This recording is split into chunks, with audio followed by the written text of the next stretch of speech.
People will do anything, no matter how absurd, to avoid facing their own soul. That knock comes softly at first, not on your actual front door, but within. It's a subtle unease, a flicker in your chest, a whisper. What are you hiding? You tell yourself it's just exhaustion, that you need peace, not people. But the unease lingers. It's not the presence of others that you fear. It's the reflection they might bring. Because every visitor, no matter how polite, carries a mirror. And in that mirror, you see yourself unmasked. There's something raw about being seen in your private space, not your home, your inner world.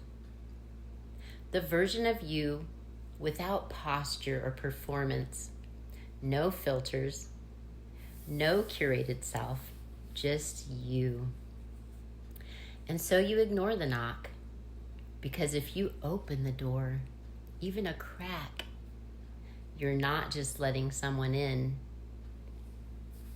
you're letting old wounds surface. But what if the person you're avoiding isn't the guest? What if it's you? Let me ask you, when was the last time you truly visited yourself? Not the version on you that you post online, not the one who nods politely in public. Let's visit the walls you built, because they weren't always there.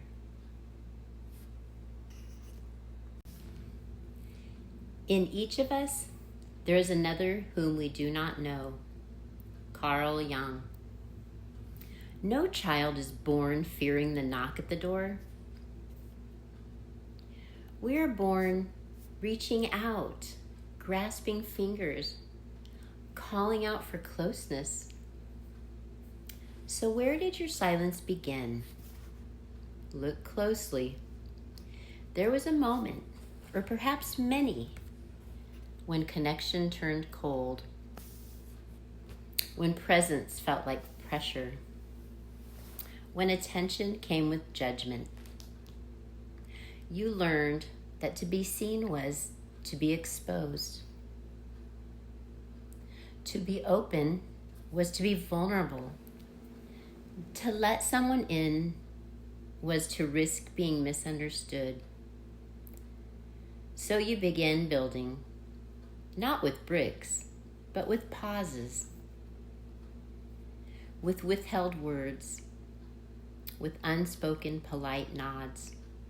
You built your walls and swallowed disappointments. You found that sarcasm masked your fear, like blinds on a window. You learned to say, "I'm fine," so that no one would ask again. Wait, what? How did you go from craving connection at birth to resenting it? I definitely didn't become distant overnight. I become careful after experiencing sadness. Every time someone knew I was hurt, yet never comforted me, even when I cried. Every time someone stayed silent when I was alone and being treated unfairly. Every time my presence was ignored or my emotions were punished. I know now that a wall was added by my soul, not to keep the world out, but to keep myself safe. This is an astonishing truth. There's a part of your inner self that no one sees, like a room without windows. This is where the deepest part of you lives. Not your created self, not your cleverness or charm, but your truest soul. The parts of you that were never given language to explain the pain you feel. the dreams you were not even asked about or were told were too much.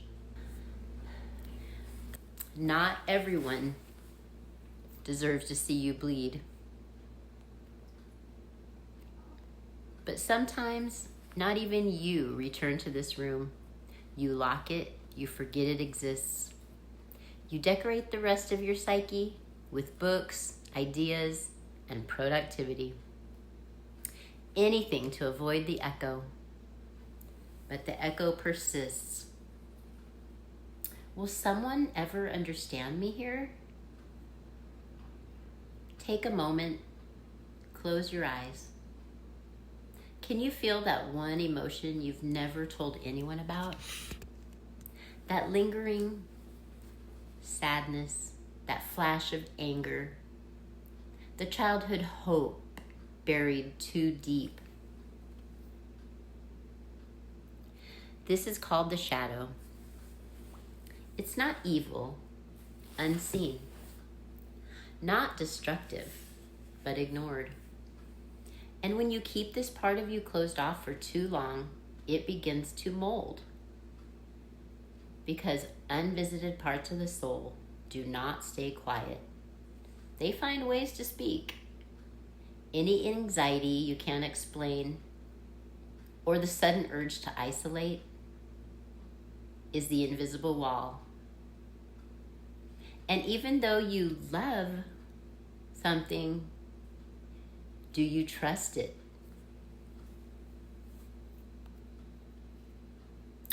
And so we ask, who do you trust enough to enter it with you? Let's talk about trust, not as a social concept, but as a soul agreement. You feel that connection is dangerous, that being alone is safer, that needing others is weakness. And the most dangerous part is you start to believe that this is all true.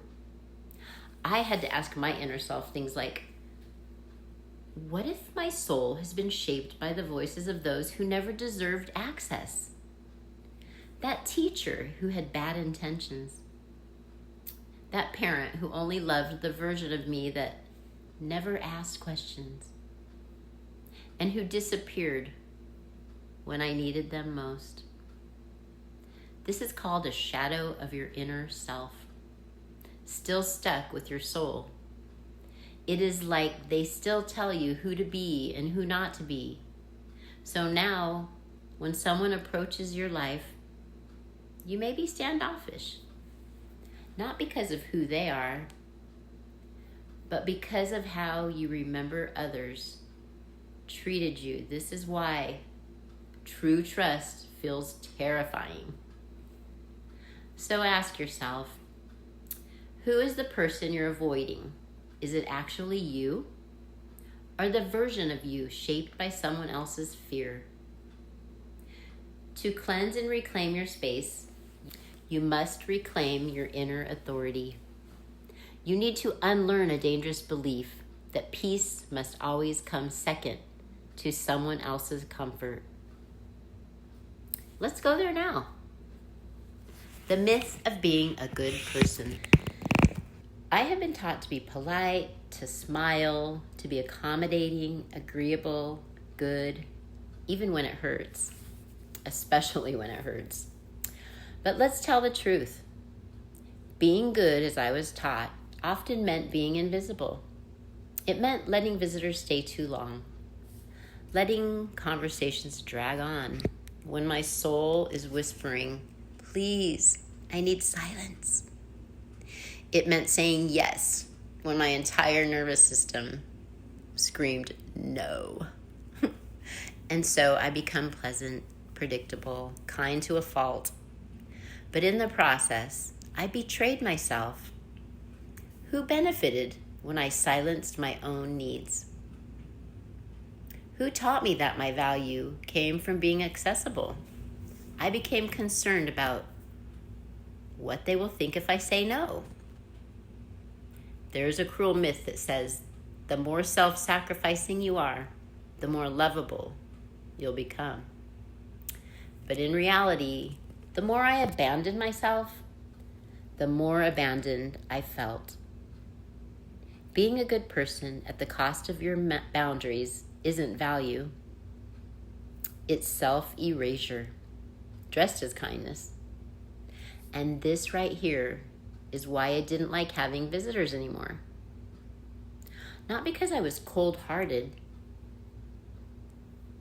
but because for years I had been haunted by the pressure to be available. So now, when someone comes to my door, I hesitate because opening it used to mean losing myself. But what if I could redefine goodness? Not as obedience, but as integrity. Not as being easy to access, but being true.